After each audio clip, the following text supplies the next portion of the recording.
બે ત્રણ મિત્રો ઓફિસમાં આવ્યા હતા, તેમની સાથે ચર્ચા થઈ કે આ કરેક્શન આવે છે તો ક્યાં સુધી ચાલશે અને કરેક્શન કેવા કેવા પ્રકારના હોય છે.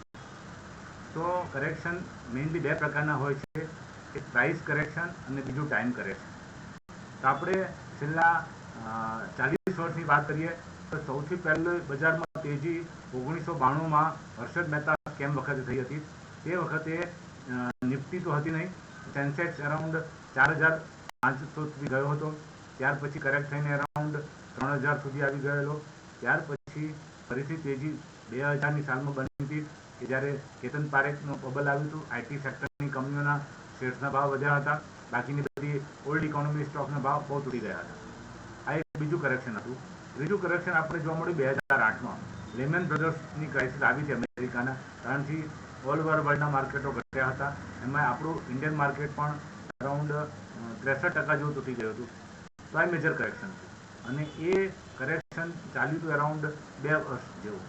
ત્યાર પછી બીજું કરેક્શન આપણને જોવા મળ્યું 2020માં કોરોના વખતે પણ આપણું બજાર અરાઉન્ડ 30% ઉપર ઘટી ગયું હતું અને એમાં પણ આપણને જે રિકવરી જોવા મળી હતી એ શાર્પ રિકવરી જોવા મળી હતી, કારણ કે ખબર પડી કે કોરોના વાયરસથી એટલું બધું નુકસાન નથી કે જેટલું એન્ટિસિપેટ કરવામાં આવે. અને ચોથું કરેક્શન અત્યારે આપણે ચાલી રહ્યું છે કે જેમાં 2024ના સપ્ટેમ્બર મહિનાથી જે બજાર તૂટવાનું શરૂ થયું છે તેમાં નિફ્ટી અરાઉન્ડ 12% ઉપર તૂટી છે અને સ્ટોક્સ જે જાણીતા સ્ટોક હતા રેલવે, ડિફેન્સ અને પીએસયુ એ 40, 50, 60% સુધી તૂટ્યું. તો આ પ્રાઇસ કરેક્શન આવી ગયું. હવે સવાલ આવે ટાઈમ કરેક્શનનો, કારણ કે જે રીતે જે સ્પીડથી બજાર વધ્યું હતું એ બજારને પચાવવા માટે સમય આપવો પડે, કારણ કે બજાર વધી ગયું પછી પાછું ઘટી પણ ગયું. તો હવે ટાઈમ પાસ થશે, કારણ કે જે નવા રોકાણકારો આવ્યા છે, નવા રોકાણકારોની મૂડી ઊંચા ભાવે ફસાઈ ગઈ છે. હવે એમની પાસે નવા પૈસા લેવાના છે નહીં, એટલે નવી ખરીદીનો સવાલ નથી. જે મોમેન્ટમ હતું એ મોમેન્ટમ તૂટી ગયું છે. હવે સવાલ એ આવે છે કે આ પ્રાઇસ કરેક્શન પૂરું થયા પછી ટાઈમ કરેક્શન મે બી 2 મહિના ચાલે, મે બી 4 મહિના, 6 મહિના ચાલે, પણ એ ટાઈમ કરેક્શન પૂરું થશે ત્યાર પછી જ બજારમાં નવી તેજી દેખાશે.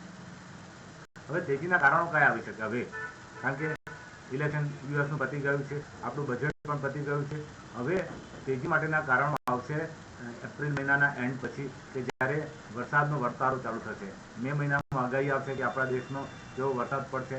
મીટરોલોજી ડિપાર્ટમેન્ટે જાહેરાત આપે કે નોર્મલ રેન થવાનું છે, વધારે વરસાદ પડવાનો છે, એ બધું. એટલે મને પર્સનલી એવું લાગે છે કે જુલાઈ પછી કંઈક બજારમાં નવી તેજી દેખાઈ શકે છે. બીજું થશે કે માર્ચ ક્વાર્ટરના વર્કિંગ આખા વર્ષના આપણને અરાઉન્ડ જૂનના એન્ડ જુલાઈમાં મળતા હોય છે, એ પણ એક સેન્ટિમેન્ટ માટે સારા પડશે.